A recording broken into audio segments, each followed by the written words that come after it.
If you are able to state a problem, then the problem can be solved.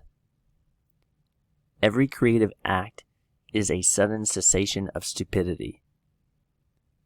Optimism is a moral duty. The only thing that keeps us alive is our brilliance. The only thing protecting our brilliance is our patents. There's a rule that they don't teach you at Harvard Business School. If anything is worth doing, it's worth doing to excess. Do not undertake a program unless the goal is manifestly important and its achievement is nearly impossible. If you are right, the facts at the moment don't matter because in course, the facts will catch up with you. A worthwhile invention must be startling, unexpected, and must come into a world that is not prepared for it. What the physical sciences teach the social sciences is how to fail without a sense of guilt. So those are some quotes. Those are called Landisms. I read the book, A Triumph of Genius, Edwin Land, Polaroid, and the Kodak Patent War. And I just went through and read what are called Landisms. So Edwin Land had these sayings that he would say, and there's a whole list of it in this book. I thought a lot of them were very poignant. And I think we can learn a lot from Edwin Land, especially his focus, his ability to protect his intellectual property, and his knack for creating something unique and bringing it into the world. And I thought this would be a good one to cover this book in studying Edwin Land. Edwin Land was the hero of Steve Jobs, and Steve Jobs arguably is one of the greatest entrepreneurs in the 20th, 21st century so far, at least. So I thought it would be an interesting episode to dive into Edwin Land. So first of all, early life, Edwin Land was born in 1909 in Connecticut, and he was deeply interested in science. Here's a quote from the book. Land, still a preteen, began to read about optical science and discovered the textbook Physical Optics by Robert Wood, a professor of physics at Johns Hopkins University who was well known as an experimenter of great ingenuity in the areas of optics, light, electricity, and photography. Land slept with Wood's book under his pillow and read it nightly in the way that our forefathers read the Bible. It was an intellectual awakening that would shape his life. So again, we see, after reading all these books on these founders, we see that they're reading voraciously. They're reading books about history, about great inventors, great business people, and they're building that base of knowledge so that they can bring it to the next level. So Edwin Land, he's really interested in optics, light, electricity, and photography, and he ends up going to Harvard, but he actually never ends up completing a degree. He's basically distracted and obsessed with these topics that he's getting into here. So let me read a quote from the book. Land had learned early on that total engrossment was the best way for him to work. He strongly believed that this kind of concentrated focus could also produce extraordinary results for others. Late in his career, Land recalled that his whole life was spent trying to teach people that intense concentration for hour after hour can bring out in people resources they didn't know they had. So Land he's super focused on what he has in front of him. And we see this again and again with the inventions that we'll cover here in a second. But I think this is one big lesson that we can really take, is especially for our businesses, right? We need to set aside time to dedicate to focusing on working on our business and not in our business. And those hours we need to protect in our schedule, because I know, especially even for myself, I mean, things are happening day to day, and you feel like you're really busy and you're accomplishing things, but you're really working in your business. You're doing all those little tasks that you could outsource to other folks to help you out, where you need to be focusing on working on your business. and putting in that intense concentration on building your business. So I think that's a big takeaway, a big lesson that we can learn from Land. He was great at this. Here's another quote from the book. Suddenly, a separateness that comes during preoccupation with a particular scientific task. There's a need, a transient need, a violent need for being just yourself, restating, recreating, talking in your own terms about what you had learned from all the cultures, scientific and non-scientific, before you and around you. You want to be almost alone with just a few friends. You want to be undisturbed. You want to be free to think, not for an hour at a time or 3 hours at a time, but for 2 days or 2 weeks, if possible, without interruption. You don't want to drive the family car or go to parties. You wish people would go away and leave you alone while you get something straight. Then you get it straight and you embody it. And during that period of embodiment, you have a feeling of almost divine guidance. Then it is done, and suddenly you are alone, and you have to go back to your friends and the world around you and to all history, to be refreshed, to feel alive and human once again. It is the interplay between all that is richly human and this special, concentrated, uninterrupted mental effort that seems to me to be the source not only of science but also of everything that is worthwhile in life. So he's all about focus, as you can tell. He's basically saying you need to go away from the world, shut the world out for like not just a couple hours.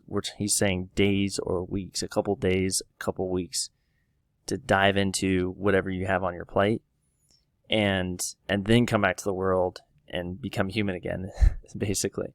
So he really took it to the next level on focus. So moving on, so he starts out with his focus on polarized light filters. And what that is, basically, all sunglasses nowadays, they're polarized, meaning like they take out the glare of any kind of light, so you can see better. And so he's the one that invented this.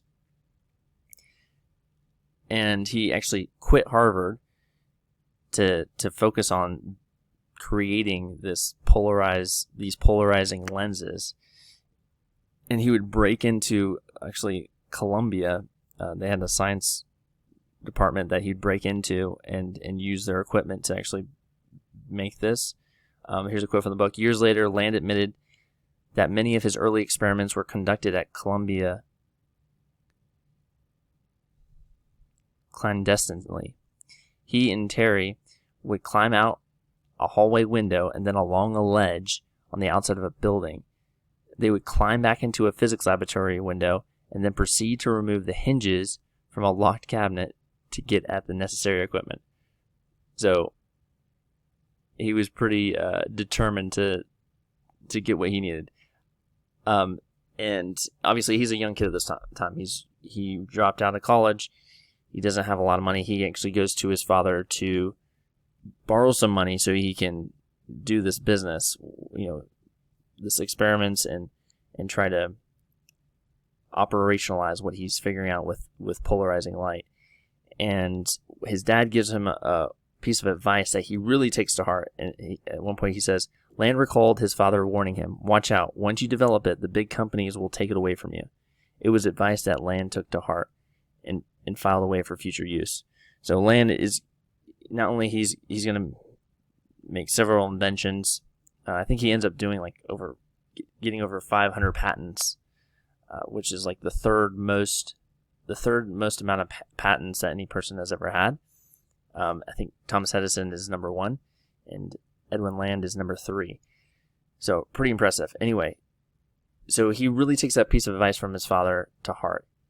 He gets so many patents. Everything he does, he documents very carefully and patents it. And this is going to become crucial for later on in the story when he creates the instant camera. Here, so moving on here. So he creates these polarizing filters, and this is where he kind of shows his showmanship. So he's very focused on basically a scientist and very focused on inventing, but at the same time he's very much a showman. And this is, I think, where Steve Jobs gets his showmanship. Because if you remember Steve Jobs, he was all about presenting the new product, whether it was the iPad, the iPhone, the iPod, the latest iMac, whatever it was. He was really good at kind of presenting it and launching a product. And I believe he got that showmanship from Edwin Land. Because Edwin Land does this several times throughout his career, where he will come up with a creative way to present his product. And so for his polarizing lenses, he wants to basically sell them as sunglasses, and so he's pitching that to some business people, and he basically gets a hotel room that's faced towards the sun. And so it's the hotel room's facing the sun, and he gets like this big goldfish bowl that he sets on the windowsill, and so the light's coming in through the window, the hotel window, and into the bowl of where the goldfish is. And so he invites the business people in there, and he's like, "Sorry about the glare. You probably can't see the fish that's in this goldfish bowl." And so then he puts like the filter in front of the goldfish bowl, and that makes it super clear, and it gets rid of the glare so you can see the goldfish. And so it's just he basically wanted to come up with a way to instantly show the power of his invention, and so that was like the first kind of big showmanship that he demonstrated with the polarizing lenses. And he ends up also pursuing polarized headlights. So he goes to like the auto manufacturers, and he tries for years and years to get them to, use these polarized headlights, which would get rid of glare and probably a lot of accidents. But he tries for 2 decades and fails on that front. So let me read that quote. "After more than 2 decades, Land reluctantly gave up the fight, but he learned one very important lesson. I knew that I would never go into a commercial field that put a barrier between us and the customer. Rather than deal with other companies as intermediaries, he would market his innovative products directly to the public. He believed that the role of industry is to sense a deep human need, then bring science and technology to bear on fulfilling that need. Any market already existing is inherently boring and dull. Land, like Steve Jobs many decades later, believed that his company should give people products they do not even know they want." So this is a big shift. He's initially trying to sell to other businesses these ideas or these inventions, and after a lot of friction there, he decides, okay, I'm just going to go straight to customers and show them, what they're going to want. And Edwin Land didn't believe in market research. Same thing. I think Steve Jobs got this from him. He literally almost quotes Land on this topic. But Edwin Land didn't believe in like trying to figure out what do customers want. He just thought that you should create something that was so unique and so amazing, and just create an industry out of that. So, continuing on here, we are in the mid-1930s at this point, where he's doing the Polaroid lenses, and then we get into World War II. And so at this point, Edwin Land has the company Polaroid that he's using, and he's creating these lenses, and they're making money, and he kind of foresees World War II is gonna pull in the United States, and he wants to dedicate Polaroid's resources to help the war effort. So here, let me read a quote here. "Roosevelt hoped to keep America out of another European war. Japan's attack on Pearl Harbor extinguished that hope just a year later. Land, however, was certain from the start that American involvement was inevitable. William McCune, who had attended that Christmas meeting, recalled that Land told his employees that he believed the war going on in Europe was of much greater significance to the United States than most people felt. Land predicted that the United States would be in the war within the next year.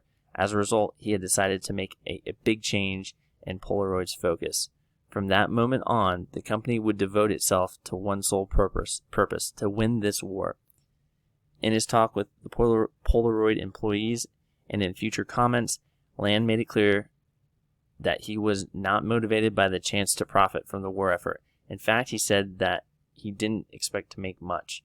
His motivation instead was to combat the disease that is spreading over the world, one that goes on for generations and does not stop when war stops. So Edwin Land focuses on the war effort. They create all these different goggles for the military to help in the war effort.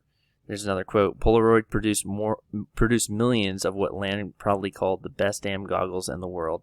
None other than General George S. Patton appeared on the cover of Newsweek outfitted in a pair. So Polaroid gets millions of dollars developing these goggles and other inventions during the war. Now, obviously, the war ends in the mid-1940s. Now, Edwin Land knew that the war was going to end. Obviously, he was worried that once the war ended, their revenues were going to dry up really quickly. So he was looking for an invention that he could sell directly to customers, because once again, he didn't want to sell to other businesses because he didn't like how that went, as we talked about. He wanted to sell directly to customers, and he was trying to figure out what his next thing was going to be, and he felt time was of the essence because they only had a few years to figure this out. So let me go back to the book here. But the year was 1943, and the high-tech camera was a Rolleiflex box model filled with Kodak roll film. His daughter was disappointed when she learned that it would be weeks before she would be able to see the pictures her father had taken. Why can't I see these pictures right now? I don't want to wait. In those days, the film would have to be unloaded from the camera, taken to the pharmacy, and shipped off to the laboratory to be developed into negatives.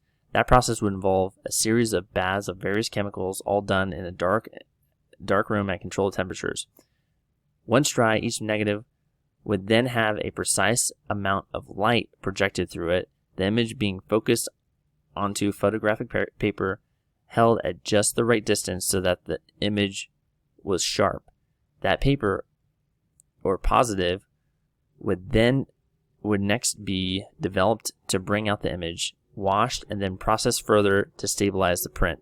Finally, after drying, it could be shipped back for the little girl to see long after the enchantment of the moment had faded away. When confronted with an upset child asking silly questions seemingly impossible to answer, most fathers would respond with a comforting, if exasperated, because, or that's just the way it is, or I don't know. But not this father. As a colleague acknowledged many years later, this man never had an ordinary reaction to anything. Instead of dismissively laughing off his daughter's frustration, he shared it. He embraced it. And on the spot, at that moment, he committed himself intellectually to solving his daughter's dilemma. He would figure out a way to create a photographic system, a revolutionary camera and film combination that would allow images to be viewed immediately after being taken. He would invent one-step photography. So, this is in 1943. He gets this idea from his daughter. Like, she's like, I want to see the pictures now. He's like, okay, that's a great point. I'm going to figure this out. And he's just obsessed with trying to figure out this one-step photography.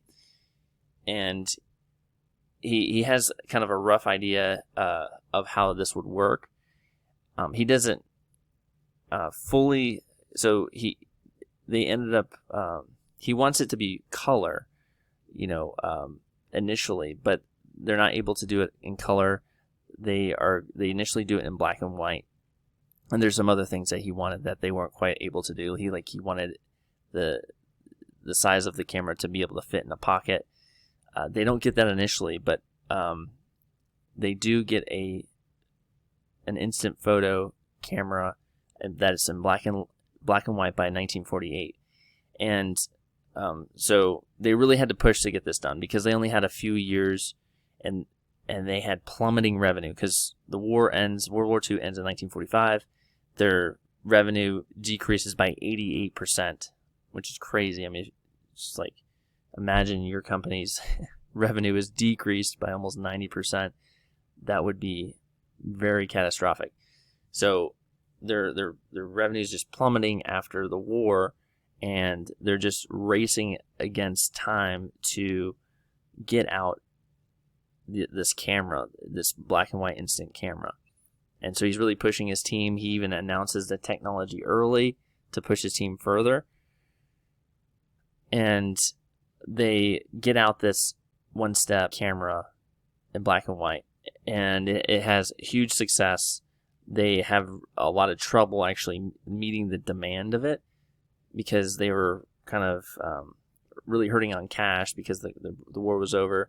They didn't have a lot of revenues, and so they were only able to make a certain amount of cameras at a time, but the demand way outweighed how much they could actually supply.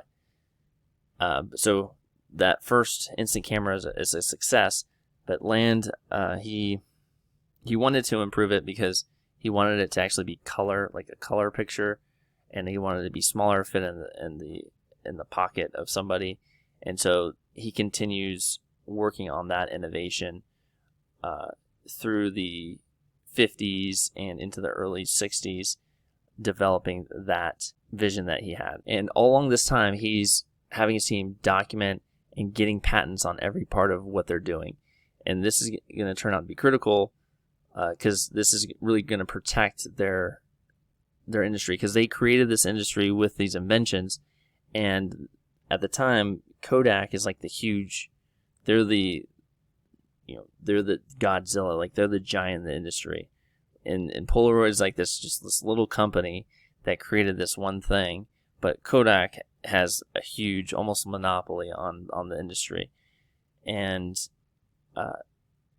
so in order to protect themselves, they're doing a great job of documenting all these inventions with these patents. So I'm going to read a quote from the book here. Polaroid, led by the charismatic and enigmatic Land, had become the Apple computer of the mid-20th century. It was arguably the most admired and glamorous technology company in the world. A loyal fan base of customers and investors eagerly anticipated its new products. 6 years earlier, Land had made the daring gamble of committing more than $500 million of Polaroid laboratory research funds to pursue of his ultimate instant photography system. He did so without having done a single dollar's worth of market research to determine whether people would actually buy the product. This leap of faith would later be characterized as the biggest gamble ever made on a consumer product, articulating a philosophy that would later become the mantra of Apple's Steve Jobs. Land proclaimed, "We don't do market surveys. We create the markets with our products." And here's another quote. There's no doubt that these Kodak engineers were amazed. Okay, before I read this, actually, so in the early 60s, they finally release the color version. It's the SX70, is what they called it, the SX70. It's the color version instant camera, where it fits in your pocket, pull it out, push the button, take a picture, and then a photo comes out. And so this is amazing at the time. So here's a quote from the book. There's no doubt that these Kodak engineers were amazed and disturbed by what they had witnessed Land demonstrated at the two events. And these two events, again, Land, when he's showing these off, he's creating like a huge event and doing this launch and just amazing everybody with his showmanship. So Land demonstrates at these two events a sleek metallic rectangle that unfolded into a triangle-shaped camera that, with a push of a button, snapped the shutter and then ejected the film unit from the camera with the help of a small motor. The film unit was square and thin and intact from start to finish. No components were removed by the camera or by the user. It was an elegant system of camera and film that the Kodak engineers ultimately dubbed a masterpiece of engineering. It was readily apparent to all that Polaroid's system was far superior to the product Kodak had in development at the time. Polaroid is just light years away from anybody competing, to include Kodak. Kodak, was trying to come up with their own system, which wasn't really their own system because they ended up basically copying Polaroid's patents, and this turns into a patent war that goes on for over 10 years. And because Kodak ends up launching their own instant camera, and then Polaroid ends up suing them because they were using the same technology that Polaroid had developed, and they ended up winning, and Kodak ends up having to pay Polaroid $1 billion, and this was back in the 80s, so $1 billion then, it's like, I don't know, multiple billions now. And this was really critical for Polaroid to win because they had a pretty singular focus on instant photography. Like, they didn't have other things going on. They did in the beginning. They were doing the Polaroid lenses and that stuff, but once they switched over to instant photography, that was pretty much their focus. And they didn't have any other kind of revenue sources. So if they had not protected their patents, or one that they hadn't patented anything, and then they didn't successfully protect their patents, they would have been destroyed. Now, at this time, going into the 80s, Edwin Land is old. He's in his 70s, so he ends up stepping down as the CEO and having his team take over from there. But Polaroid ends up starting to diversify, and Land is really against that idea. And so I'm going to read a quote from the book here. In 1981, it had almost been a year since he had stepped down as Polaroid's chief executive. Bill McCune had reorganized top management by appointing 4 senior vice presidents to oversee the diversification of Polaroid's activities beyond instant photography for the amateur market. This strategic move did not make Land happy. It was one that he had long opposed. At one shareholders' meeting, he had vehemently insisted that the company had no plans to diversify. It would be madness, he said. Now that we are on the 90th yard line with the other guys 30 yards behind to make an end run around nothing. Now, out of sheer frustration, he took the unusual, for him, step of inviting a journalist from Businessweek to Cambridge office for a series of interviews. Taping the conversations himself to ensure that he would be quoted accurately, Land paced his office floor as he sought to put his position on the record. Land's central message was to make it clear that he does not intend to allow anyone at Polaroid to devote too much of his resources to diversification. Read the published account of the session. While he conceded his successors' right to pursue new opportunities, Land wanted to make sure that they did not lose sight of what they believed to be the company's primary mission, to make instant photography the photographic system of the masses. They are not entitled to any neglect whatsoever of making the most out of the great initial opportunity, and I honestly believe that the basic amateur field is in its infancy and not in its maturity, said Land, pledging to put his still considerable weight and ultimate power at Polaroid behind his views, citing his ownership of 12.5% of the company, his total knowledge of the phenomenology of the company, and even a veiled threat to terminate his contract with Polaroid so as to enable him to contribute his technological prowess to another company. The message Land delivered, as reported in Businessweek, was that he threatens to derail the diversification plan if the company's new managers stray too far from his original vision. So, bottom line, Land believed in picking one thing you're good at and doing that one thing. And unfortunately, or as we see again and again, Polaroid ends up getting overtook by digital instant photography. Now, if they would have stayed focused, maybe they would have been able to stay competitive. But I think it was Sony that ended up coming up with like digital instant photography, and Polaroid ended up just copying them, and they ended up losing market share and stopped being a leader in this area. So I think the main things that we can learn from Edwin Land is, number one, is focus, intense focus. And this, I think, is on a micro level and a macro level. So intense focus on a micro level, meaning really taking your time and taking time out to work on your business or on that creative portion of your time, to creating new processes for your service that you provide, or working on your business in some way to improve it. And as we read in the quote, he's not just talking about like 30 minutes in the morning or an hour or 2 hours. He's saying like days or weeks to set aside time to really focus. And that was one of the things that he was really trying to encourage people to do, because he was such a believer in that. Doing that will really unlock things for creativity in yourself. So that's on the micro level, is focusing. And then on the macro level, he believed you should focus on one thing in your business. Do that one thing very well. Innovate on that one thing. Don't get distracted. Don't try to do a bunch of other stuff. Focus on one thing. So the next lesson, I think, is protecting your intellectual property. And so we've seen mistakes from other founders that didn't do this. Most recently, we read about Walt Disney, who didn't do this. He didn't protect his intellectual property very well, and several other founders ran into this issue. And so for a painting business, I think this is your brand. So making sure you're trademarking your brand name. You might have some, maybe something you did develop that is patentable, potentially. But I think all painting businesses, you most certainly have a brand that you're using. And in order to protect that, you would want to trademark that, because otherwise you could be in business for decades, and then all of a sudden someone comes and gives you a cease and desist letter that says, hey, you're using a brand name that is trademarked by somebody else, and so you don't own that.